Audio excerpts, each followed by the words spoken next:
Good afternoon, students. So, we are moving on to module 5 of e-commerce.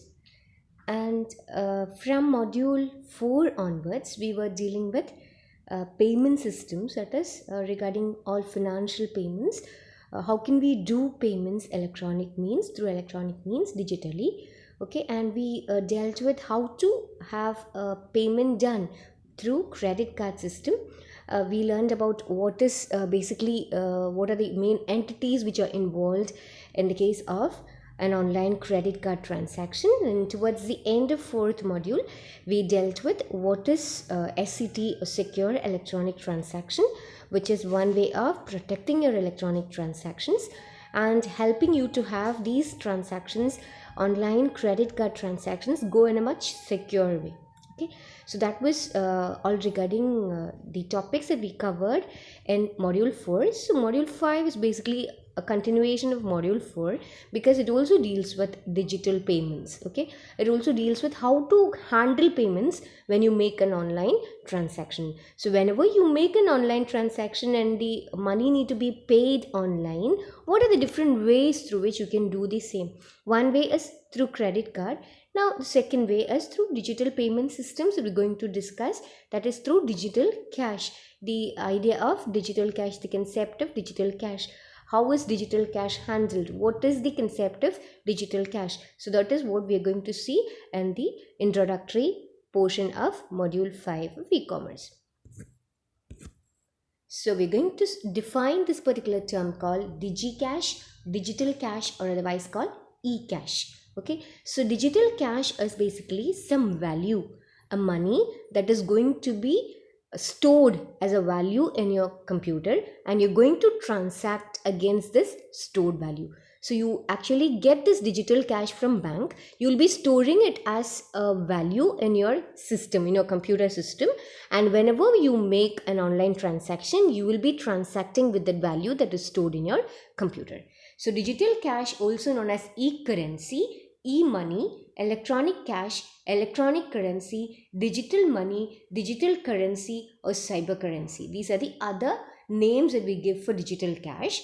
Okay, it refers to a system in which a person can securely pay for the goods or services electronically without necessarily involving a bank to mediate the transaction. So whenever we require a credit card transaction to happen, we know we require a lot of intermediaries between the cardholder and the merchant. We have an issuer bank, we have an acquirer, we have a payment gateway. These people are required in order to have an online credit card transaction to be possible, wherein in the case of a digital cash you don't require a mediator or a bank in order to facilitate or complete your e-transaction, in order to complete your digital transaction. So you will be initially contacting with a bank to get this digital cash, and this digital cash is a value, money value that's going to be stored on your computer, and you will be transacting for all the transactions thereafter.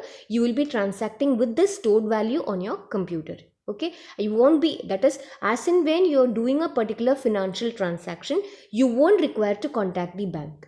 Okay, you need to contact prior to the transaction. Before any transaction you're going to do, you will be obtaining certain digital cash, and this digital cash will be stored on your computer as a stored value, and for further any transaction you make, you will be transacting with this digital value, digital cash that is stored on your computer.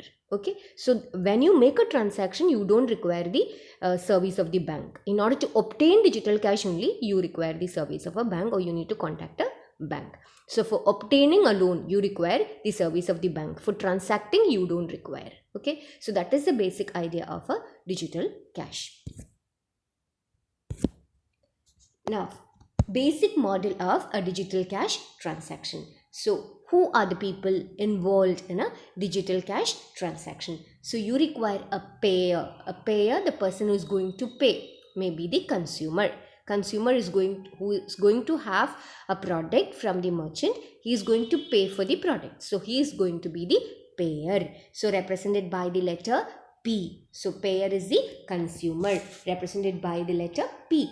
Now payee, to whom we are going to pay? The merchant, that is represented by the letter R. So we have the payee is the person who is ultimately going to receive the digital cash. That is payee. So the person who is going to give the digital cash is the payer, that is your consumer, and the person who is going to receive the digital cash for the sale made is going to be the payee, represented by the letter R. So that is the merchant. Now we require a financial network or the bank to whom both the payer and payee should have accounts. So in order to facilitate a digital cash transaction, you require the service of a bank not during the transaction but to obtain digital cash and to change digital cash to money. Okay, so initially for the payer to obtain digital cash, he need to contact with the bank. He need to have an account with the bank. Now ultimately, when the payee is receiving the digital money, in order to convert this value to money, in order to convert digital cash to actual cash and to be credited to his account, the payee has to have an account with the financial institution or a bank. Okay, so for this purpose, we require a bank. Not during the transaction, prior to the transaction and after the transaction. So prior to the transaction, a payer may require the service of the bank. After the transaction, the payee may require the service of the bank. For this purpose, both the payer and the payee should have an account with the bank. Okay, so these are the three entities involved in a typical digital cash transaction. We require a payer, who is the consumer, who is going to purchase the goods and service for digital money. Then second is the payee or the actual merchant is going to ultimately receive the digital cash, and in order to obtain the digital cash and ultimately to convert digital cash to actual monetary information or to have the amount credited onto the merchant's bank, we require a financial institution wherein both the payer and the payee should have an account. And basically, the three transactions which are involved in a typical digital cash transaction, the main three transactions in a digital cash transaction are, first one, withdrawal. Okay, withdrawal wherein the payer transfers some money from his or her account to her wallet, which could be a computer or a smart case. So we have the payer will be having an account with the bank, and from that account he will be withdrawing certain money in the form of digital cash, and that is going to be stored as a stored value in his or her computer. That computer can be called as a wallet. Okay, wallet in sense a purse, similar to your purse wherein you store money. Okay, so you take some money from your account. Okay, so you require a financial institution assistance in order to make digital cash transaction possible. So the payer who is having an account with the financial institution or bank will be initially taking some money from his account, and that will be transferred to a wallet which is stored in his computer. Now once this stored value is residing in the wallet, it is with this stored value that the payer will be doing all his transactions against. Okay, so that is the withdrawal. So withdrawing money from the account and bringing it to the wallet that is residing on your computer or smartphone, whatever it is. Okay, the equipment to which you are going to use for e-commerce transaction. Okay, so that is withdrawal. Now payment, the payer transfers the withdrawn money from the wallet to the payee's wallet.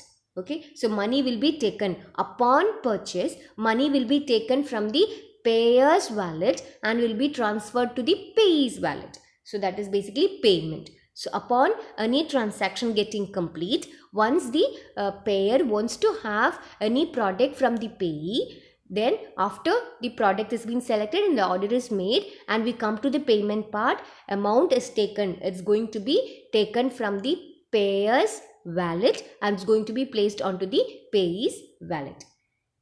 So deposit, the third transaction is deposit. The payee will be transferring the received digital money to his account. So payee requires assistance of a financial institution like bank in order to convert the digital money that is residing in his wallet to be transferred to his account. Okay, so the digital money that has been deposited by the payer onto the payee's wallet residing in the payee's computer has to be transferred and credited to the payee's account in the bank. So that is basically deposit. So in order to facilitate a digital cash transaction, a consumer on the first hand has to obtain digital cash from the bank. So in order to have digital cash to be created, the payer should have an account with the bank and some amount in the account as balance. So this money is withdrawn from the account and it's placed onto an e-wallet, okay, onto a wallet that is residing on the consumer's computer, and it is against this particular money value that the payer is going to do his all the transactions. Okay, then the second one is payment. Now once a transaction is complete and the product is going to be purchased by the payer need to pay the amount to the payee. So in order to facilitate this, we need to transfer money from the payer's wallet to the payee's wallet. So that is payment. Now coming to the third transaction, which is nothing but deposit. So once the payer's digital cash reaches the payee's wallet, this digital cash has to be converted to actual money and has to be deposited onto the account of the payee in the bank. So that is done by deposit transaction. So these are the three typical transactions that happen in a digital cash transaction. The first one is withdrawal, second one is payment, and third one is deposit. Now what are the properties of a digital cash system? So we're going to see the different properties of a digital cash system. One is security. You have security because you don't carry cash. Okay, you actually transact with digital money, and mostly digital cash transactions are intended to have transactions. It's suitable for those transactions which involve small amount of money. It's not actually used for huge transactions in which we involve a lot of money. Okay, so it's mainly used for small purchases. It's basically most frequently used for small purchases. So security aspect you have because you don't actually carry money. Security aspect is there for all sort of transactions that happen online, because your money is not taken away by somebody. You don't actually carry money, you don't actually physically visit any store. So security aspect is there. Once proper authentication is there, you have proper security also guaranteed. Then anonymity, that is the users always remain anonymous in a typical digital cash transaction. Okay, so in order to obtain digital cash, you require a proper authorization being done. So once you obtain a digital cash and that is placed on your wallet, you can remain anonymous. So you are getting properly authorized by the bank. Upon obtaining, in order to obtain the digital cash, your authorization is basically being done. Okay, so after which you obtain the digital money, you still remain anonymous. So you are always anonymous to the merchant. The merchant need not worry because a person who is holding the digital cash has been properly authorized by the bank.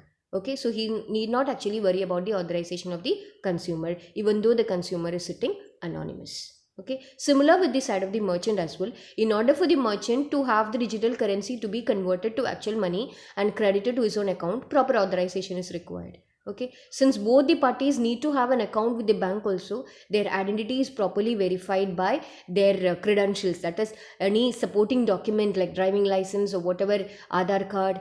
Okay, your identity is going to be verified before you can have an account for obtaining digital money or transacting digital money with a bank. So authorization is priorly done, it's done prior. Okay, so during the transaction, both the merchant as well as the consumer can remain anonymous. Okay, then portability, it's portable across any platform, from any platform, from any location you can do this transaction using digital cash. Then transferability, the transferring of money is very simple. You transfer the money from your wallet to the payer's wallet to the payee's wallet without any intervention of the bank. So transfer is very fast, spontaneous. Then user friendly it becomes, because you don't have any third party in between to connect and authorization, everything. So it becomes very user friendly. The moment you purchase, you transfer the digital cash to the payee's wallet. So from wallet to wallet, digital cash flows. Okay, and there is no intermediator there, no authentication, no sending of digital certificates each other for authorization. All those things are not there. So it's very simple and user friendly it becomes. So these are certain properties of highlights of digital cash system. You have security guaranteed, since digital cash is digital. It's not paper. It's not on paper that you carry out and can be taken by somebody. It's a digital money. Now anonymity, you remain anonymous throughout the transaction. You as a consumer, you as a merchant can remain anonymous. No authorization need to be made to each other by sending of digital certificates, because authorization is done prior, okay, by the bank. Then portability, since you can transact, you can do digital money through any platform, through any device, any smart devices that you can use. Then transferability, it's very simple because straight away you can transfer the money from the payer's wallet to the payer's wallet. Okay, you don't require any intervention of any financial institution in between for a transaction to happen. Then becomes user friendly because no unnecessary security checks are being done during a transaction. So it becomes quite user friendly, very spontaneous, very fast. Now, what aspects make eCash successful? What are the other aspects that make eCash successful? Okay, so it can be used only for one transaction. So one set of digital money, digital cash that you have, it will be used only for one particular transaction. Now, the consumer's identity remains anonymous. It becomes the consumer is totally anonymous throughout the transaction. So consumer's identity remains invisible throughout the transaction process. There is a guarantee that the transaction takes place between two parties only. There is no intermediary, as we already told. There is no intermediary financial institution coming in between the merchant and the consumer. So only two parties involved in a typical digital cash transaction. Now the transaction is legitimate because authentication has already been done by the bank. Before you get the digital money, before you can transact any sort of digital cash, you need to have an account with the bank. So when this account for the digital, you apply for a digital cash, the application is filled up for this facility, all this authentication is basically done by the bank. So you don't have any further authorization or any security checks to be done prior to a transaction. So you actually transact with a legitimate user. So both the consumer and the merchant will be transacting with legitimate people each other. It is not designed to work on a specific network or storage device. You can transact digital cash from any device. Okay, so it's not restricted to any particular network. Only through this network you can, only through this device you can transact. It's not like that. Okay, so it's highly portable. Then it is easily transferred in different locations without the need for the merchant's account. So it can be transacted because since we are not directly transferring the money to the merchant's account. And actually, in the case of credit card transaction, once you do a credit card transaction and once the authorization process is complete, the money is directly remitted to the merchant's account. So when you're transacting from anywhere, you require the particular bank where the merchant has the account. To that particular account you need to transfer, wherein here there is no specific account to which the consumer need to transfer. Consumer just transfers the money from his wallet to the payer's wallet. The payer's wallet, the money is taken from the payer's wallet and is going to be deposited into the payer's wallet. Ultimately from the payer's wallet, the merchant has to deposit onto the bank account. The amount has to be converted. The digital money in the payer's wallet has to be converted to actual money and has to be deposited. Okay, so it's like the consumer need not worry about where exactly a merchant has account with, which branch, and he has to search for the particular account and then transfer to that. He need not worry about in which bank the merchant has got account in, because he is actually not transferring directly to the account. He is going to transfer the money to the merchant's wallet, e-wallet. Okay, so from the payer's wallet, digital cash is going to be transferred to the payer's wallet, and from the payer's wallet, it's the responsibility of the merchant to convert the digital cash to the actual cash and deposit in his particular account, wherein he has got the account in which branch that particular account the amount was going to be converted and deposited. So that is the basic responsibility of the merchant. So the consumer has to transfer it only to the wallet, from wallet to wallet. So because of that, there is no worries about in which location, from which location you can transact the money, to which bank you got to transfer ultimately. All these things we need not worry about. Advantages of eCash: it is cheaper and more efficient since less paper than personnel are required to process. You don't require any intermediary. You don't transact in paper. You don't use paper currency.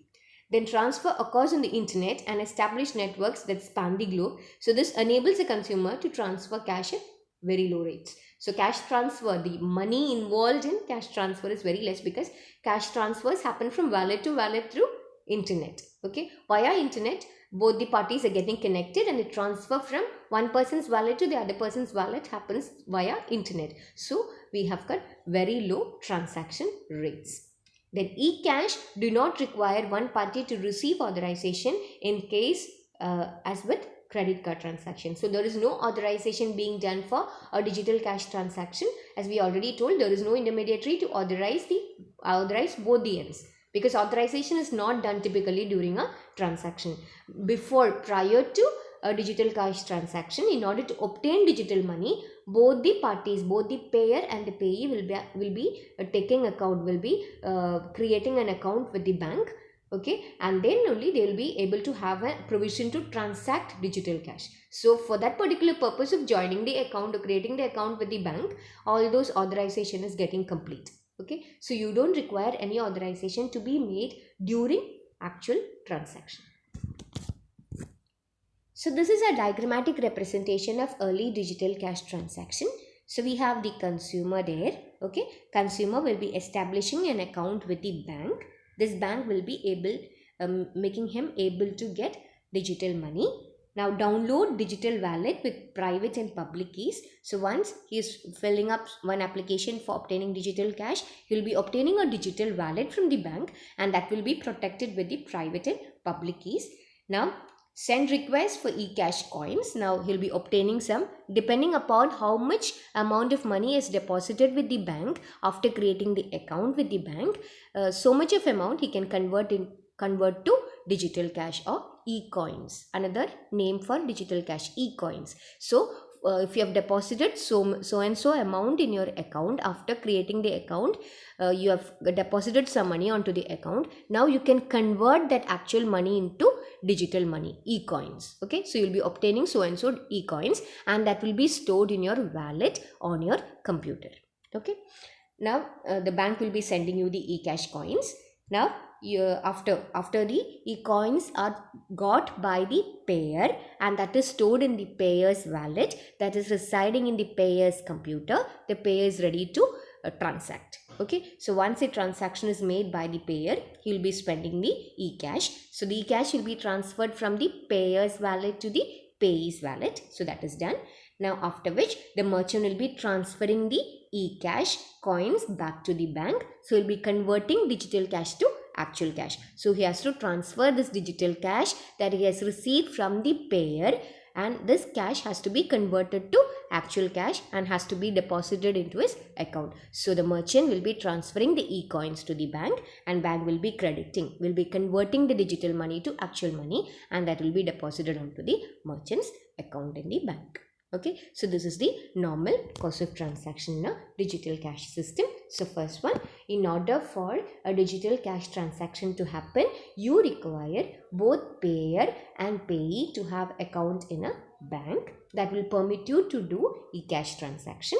So once an account is created by the consumer, he will be receiving an application wherein he will be filling up all those details. He will be need to provide any identity proof for the same. So he will be properly authorized by the bank. Now upon every process getting complete, he will be depositing some money on his account, and upon the amount that he has deposited in the account, he will be receiving so and so digital cash. So this digital cash will be transferred to the consumer's e-wallet that will be stored in his computer, which he is going to use for e-transactions.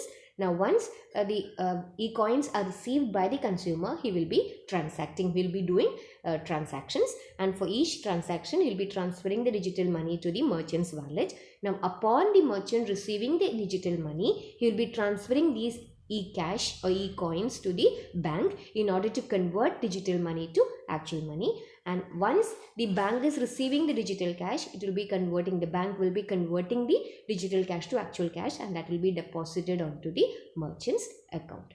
So this is the typical flow of transaction in a digital cash transaction. Now we'll see this one more topic. What is a digital wallet? We have seen what is a digital wallet. We have told in the course of this particular topic, we have seen we have a wallet on the part of the merchant, as well as we have a wallet on the part of the consumer as well. Okay.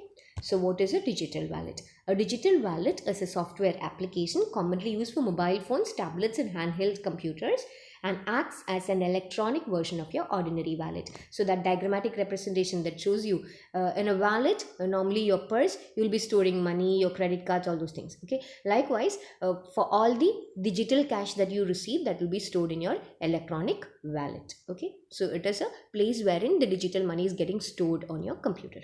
A digital wallet provides a convenient and secure execution of payment online. So whatever, for how much amount of money you have on bank, you can obtain that money digital cash or e-coins, and that will be stored on your e-wallet. So digital wallet allows the user to make electronic payment with a financial instrument such as credit card or digital cash, and hides low-level details of executing the payment protocol that is used to make the payment. So the main advantage of an e-wallet when compared with normal credit card is, in the case of credit card, you require a lot of underlying processing to be done. You require a lot of authorization. Your request has to go to the issuer bank, acquirer to the issuer bank, and from there you got to go to the merchant's bank. Likewise, a lot of processes are happening underneath which you are not actually knowing. Okay, a lot of authorization is being done. Your account, your credit card, everything need to be verified. Okay, wherein in the case of a digital cash transaction, only wallet to wallet transfer happens. So it's very easy, very convenient form. Now, it authenticates the consumer through the use of digital certificates or other encryption methods, stores and transfers the value, and secure the payment from consumer to the merchant. So, all the authentication basically happens when you actually start an account with the bank and try to get the digital cash. So, you give the application, you give your ID proof, and all this authentication actually happens when you actually create an account with the bank and make a provision for getting the digital cash. So only at that time authentication happens, and once you receive the e-coins, you are ready to transact. Without any authentication, you are ready to transact. So it can store multiple monetary and identification implements. So it will be storing, e-wallet can store your monetary information as well as your identification implements. Now monetary implements will include cash, the e-coins, debit card, credit cards, stored value cards, etc. Now identification involves your IDs, basic IDs like national state identification cards, driving license, everything. So an e-wallet can store both your monetary related information as well as your personal identification information. Okay, similar to your ordinary wallet that you carry in your pocket, you will be having your Aadhaar card, you will be having your PAN card, voter's ID, whatever it is, you will be storing, you'll be putting it inside your wallet, and maybe your credit card, you'll be putting your debit card, you'll be storing. Likewise, you put many things, both monetary related, money related cards as well as your identity proof. All these things are going into the same wallet into your pocket. Okay, similar in an e-wallet also, it can hold both your monetary related information and also your personal identification information. So we'll stop with and we'll continue in the next class, and thank you for your patient listening.